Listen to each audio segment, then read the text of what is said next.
Welcome to The Explainer. Today, we're digging into the foundations of a nation, but we're going to look right past the usual names, the presidents and prime ministers, to uncover a totally different kind of architect. We learn history through its most visible leaders, right? The names on laws and treaties. But what about the people on the ground? The ones who built the actual social and cultural bedrock of a country? Well, today, we're telling one of those stories. Her name is Rajel Yanait Ben-Zvi. And yeah, she would eventually become the First Lady of Israel. But her real, profound impact? It didn't come from a title.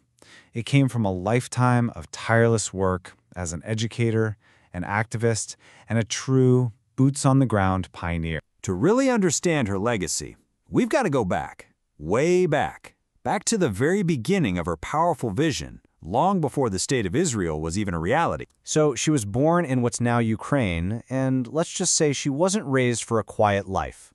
As a young woman, she got involved with Pole Zion, a clandestine movement mixing socialist ideas with the dream of a Jewish homeland. We're talking secret meetings, revolutionary ideas.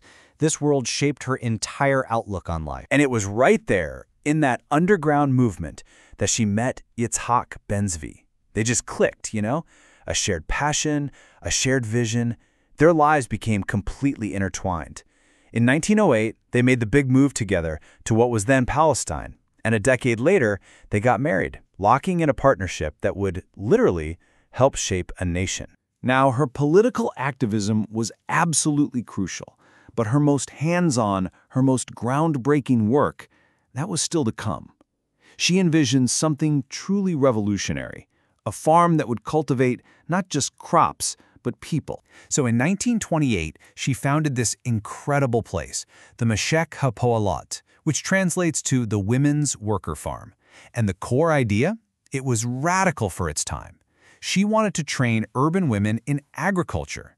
This wasn't just about learning to farm. This was about empowering women to be central players in building a future country from the ground up. And our own words say it best. She called the project a greater school of life. See, the goal wasn't just to make the desert bloom. The real goal was to cultivate resilience, independence, and a deep, powerful connection to the land. Agriculture was just the tool for a much, much bigger lesson in empowerment. And what's amazing is that her vision never stood still. It grew, it adapted. What started as a farm for women workers, well, that soon evolved. By 1933, it was a formal 2-year training school. And then, by 1941, it had become a full-blown 3-year agricultural high school. It just shows her incredible talent for building things that last. And boy, was there a need for it. By 1939, the school had to double its student body to almost 90.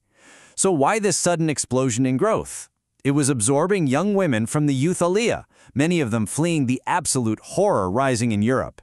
Her school became more than a school. It became a sanctuary, a new beginning. But Rachel's impact wasn't just confined to her school, not by a long shot.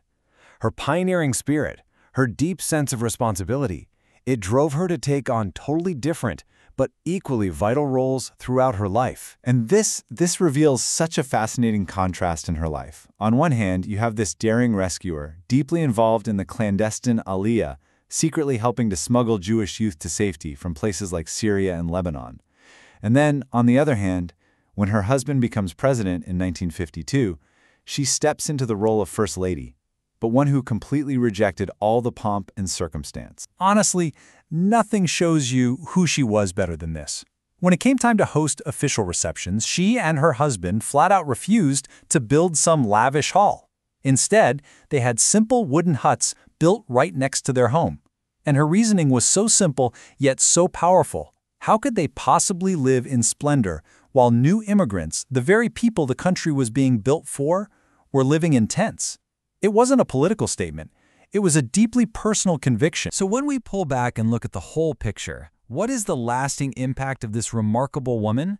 Well, her legacy is literally woven into the fabric of the nation she helped build. Her contributions were just immense. She was a celebrated author, a lifelong activist, an educator who touched thousands of lives. She also endured the most profound personal tragedy, losing her son Eli in the 1948 war. For all of this, For a lifetime of work, she was awarded the Israel Prize in 1978, the state's highest honor for her exceptional contributions to its society. In the end, the story of Rajel Yanait Ben-Zvi is so much more than a biography. It's this powerful reminder that history isn't just shaped in presidential offices.